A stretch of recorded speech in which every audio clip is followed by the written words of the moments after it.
On constate ici que lorsqu'on fait rebondir une balle de tennis sur une balle de basket, la balle de tennis atteint une hauteur 2,3 fois supérieure à la hauteur initiale. Une balle de golf, quant à elle, atteint une hauteur finale inférieure, 1,9 fois sa hauteur initiale.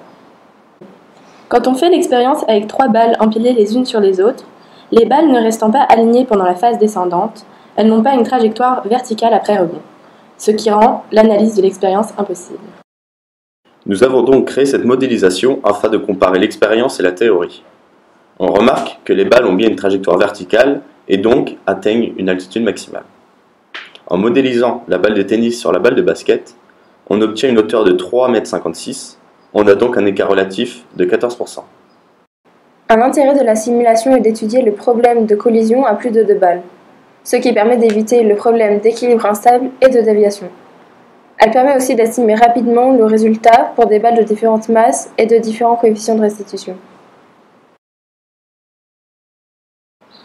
Afin de modéliser les balles par des systèmes masse-ressort, il faut avoir accès aux constantes de raideur de celles-ci.